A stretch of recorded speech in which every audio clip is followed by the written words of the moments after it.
आगामी लोकसभा चुनाव को मद्देनजर रखते हुए हर एक राजनीतिक दल अपनी अहम रणनीतियां बना रहा है और कई बड़े बड़े ऐलान भी कर रहा है।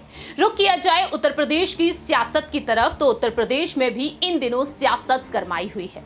सपा प्रमुख अखिलेश यादव जहां एक तरफ कई बड़े बड़े ऐलान कर रहे हैं तो वहीं बहुजन समाज पार्टी की सुप्रीमो मायावती भी।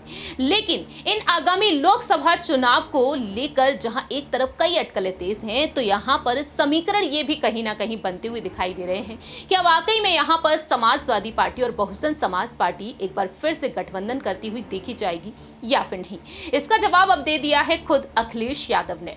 नमस्कार, मैं प्रांशु राठौर और आप देख रहे हैं नेक्स्ट 9 न्यूज। दरअसल आपको बता दें कि हाल ही में अखिलेश यादव ने अपने एक इंटरव्यू में बात रखी है बहुजन समाज पार्टी के साथ गठबंधन को लेकर। एक वक्त सपा और बसपा का गठबंधन रहा, लेकिन ये गठबंधन टूट गया और इसका कोई सियासी फायदा देखने को नहीं मिला चुनाव में। लेकिन अब देखा जाए मायावती जो साफ तौर पर कह रही हैं कि लोकसभा चुनाव हो चाहे विधानसभा चुनाव हो, वह किसी भी दल के साथ जुड़ना नहीं चाहेंगी। और दूसरी ही तरफ देखा जाए अखिलेश यादव महागठबंधन से जुड़ चुके हैं। ऐसे में देखा जाए अखिलेश यादव से जब पूछा गया क्या आगामी लोकसभा चुनाव बुआ और भतीजे एक साथ मिलकर लड़ेंगे, अखिलेश यादव का साफ तौर पर यहां पर कहना रहा है इन चुनाव को मद्देनजर रखते हुए इस गठबंधन को लेकर। दरअसल अखिलेश यादव ने साफ तौर पर कहा है इन चुनाव को लेकर और इस सवाल को लेकर कि 2014 के बाद बीजेपी ने चुनाव लड़ने का तरीका ही बदल दिया।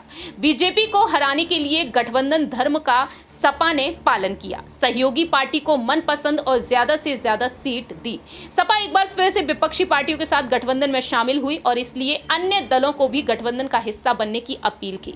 अखिलेश यादव का संकेत मायावती की तरफ रहा। बसपा का उन्होंने नाम तो नहीं लिया, लेकिन इंडिया गठबंधन और दलों का दरवाजा खुला रहने के उन्होंने संकेत दे दिए। सत्तारूढ़ दल भी एनडीए गठबंधन के साथ चुनावी मैदान में उतरने जा रहे हैं और यहां पर बसपा शामिल तक नहीं है।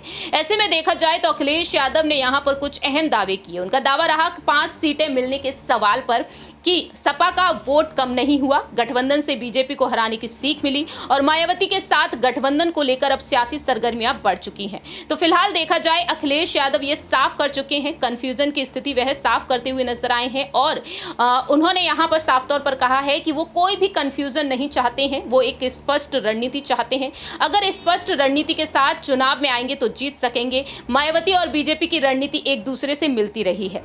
इस तरह से अखिलेश यादव ने ये बातें साफ तौर पर कह डाली हैं। अब देखना यही दिलचस्प होगा कि यहां पर बहुजन समाज पार्टी की तरफ से कोई पहल की जाएगी या फिर नहीं, क्योंकि मायावती यहां पर कभी कांग्रेस की तरफ झुकाव उनका देखने को मिलता है, कभी उनका झुकाव यहां पर किसी अन्य दल के साथ देखने को मिलता है। अब देखते हैं कि आखिरकार समाजवादी पार्टी और बहुजन समाज पार्टी का गठबंधन होता है या फिर नहीं। इस खास रिपोर्ट में इतना ही। बाकी की तमाम अपडेट्स के लिए आप देखते रहिए नेक्स्ट 9 न्यूज।